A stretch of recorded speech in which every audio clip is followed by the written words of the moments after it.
Assalamualaikum warahmatullahi wabarakatuh. Salam Om Swastiastu, Namo Buddhaya, Salam Namo Kebajikan. Baik, perkenalkan nama saya Raffi Finanda NIM 2105106020. Di sini saya dari kelas Penjas B angkatan 21. Di sini saya akan menjelaskan tentang klasifikasi jenis-jenis ABK. Apa itu anak berkebutuhan khusus? Pengertian anak berkebutuhan khusus adalah anak yang mengalami keterlambatan dalam perkembangan, memiliki kondisi medis, kondisi kejiwaan, dan atau kondisi bawaan tertentu. Mereka membutuhkan perhatian dan penanganan khusus supaya bisa mencapai potensinya. Yang pertama itu ada tunanetra. Tunanetra adalah anak berkebutuhan khusus yang mengalami gangguan daya penglihatan sebagian atau kebutaan total. Hal tersebut bisa membuat mereka kesulitan atau tidak bisa melihat sama sekali. Yang kedua adalah tunarungu. Tunarungu adalah kategori anak dengan kebutuhan khusus yang mengalami gangguan pendengaran, baik sebagai atau secara menyeluruh, sehingga biasanya kemampuan berbahasa dan berbicaranya terhambat. Yang ketiga ada tunagrita. Klasifikasi anak berkebutuhan khusus selanjutnya adalah tunagrita. Dalam kondisi ini, anak memiliki fungsi intelektual yang berada di bawah rata-rata anak seusianya dan disertai dengan ketidakmampuan dalam adaptasi perilaku. Yang keempat ada tunadaksa. Tunadaksa merupakan klasifikasi anak berkebutuhan khusus yang memiliki gangguan gerak akibat kelumpuhan, kelainan bentuk dan fungsi tubuh, atau kelainan anggota gerak. Yang kelima ada tunalaras. Contoh anak berkebutuhan khusus berikutnya adalah tunalaras. Anak memiliki kelainan atau masalah dalam mengendalikan emosi dan kontrol sosial, bahkan melakukan perilaku menyimpang. Yang keenam ada Down syndrome. Sindrom Down adalah kelainan genetik yang disebabkan ketika pembelahan sel menghasilkan buahan genetik tambahan dari kromosom 21.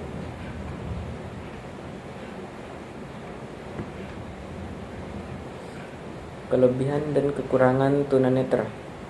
Di balik kelemahan pasti ada kelebihan. Fun fact: hanya 2% dari populasi tunanetra yang benar tidak bisa melihat total event persepsi cahaya, totally blind. Jadi tunanetra yang memiliki sisa penglihatan akan memanfaatkan sekaligus menjadi sisa penglihatan mereka sebagai kelebihan. Contohnya, jika mereka terlahir dengan bakat seni lukis dengan sisa penglihatan persepsi warna, mereka bisa menghasilkan lukisan dengan gradasi warna yang indah. Kedua ada karakteristik tunarungu.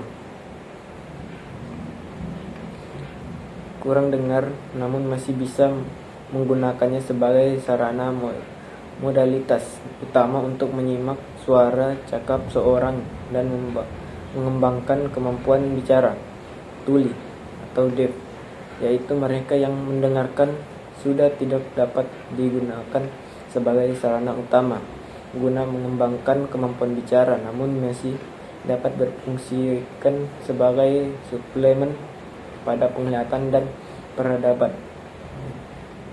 perabaan.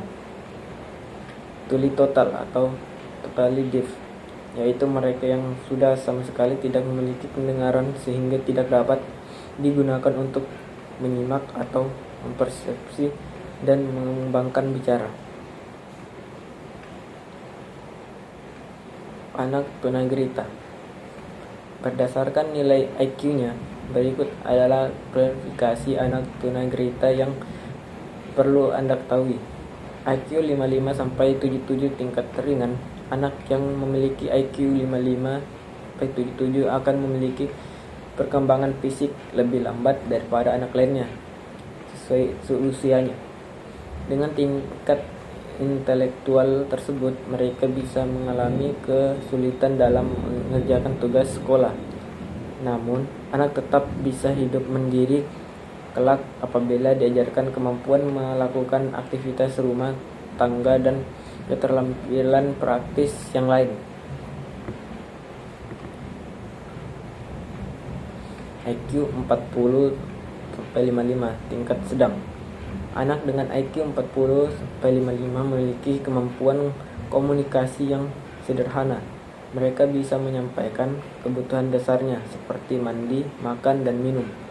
Namun, waktu perlatihan yang lama dibutuhkan agar anak bisa menguasai keterampilan dasar untuk mengurus dirinya sendiri.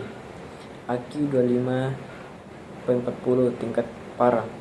Anak yang memiliki IQ 25-40 tidak mampu melakukan tugas-tugas sederhana, termasuk mengurus diri sendiri. Klasifikasi anak tunagrita ini juga ditandai dengan gangguan bicara, kelainan fisik pada lidah, dan ukuran kepala yang lebih besar. Mereka juga menderita gangguan motorik berat sehingga membuat kondisi fisiknya lemah. IQ 2-25 tingkat sangat parah. IQ di bawah 25 adalah kategori terberat dalam pengelompokan anak tunagrita. Mereka umumnya memiliki ukuran kepala yang lebih besar, layaknya penderita hidrosefalus. Yang selanjutnya ada kekurangan daksa. Yang pertama ada anggota gerak tubuh kaku, lemah, lumpuh. Yang kedua, kesulitan dalam gerak tidak sempurna, tidak lentur, tidak terkendali. Ketiga, ada terdapat bagian anggota gerak yang tidak lengkap, tidak sempurna, atau lebih kecil dari biasanya. Yang keempat, ada terdapat cacat pada alat gerak. Kelima, jari tangan kaku dan tidak dapat menggenggam.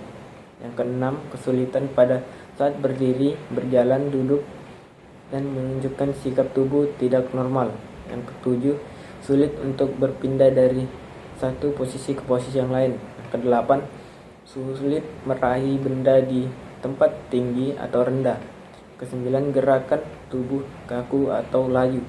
Yang ke-10, sering terjatuh. Yang terakhir itu ada penderita cerebral palsy dan penderita kekakuan otot bicara atau mengalami gangguan bicara.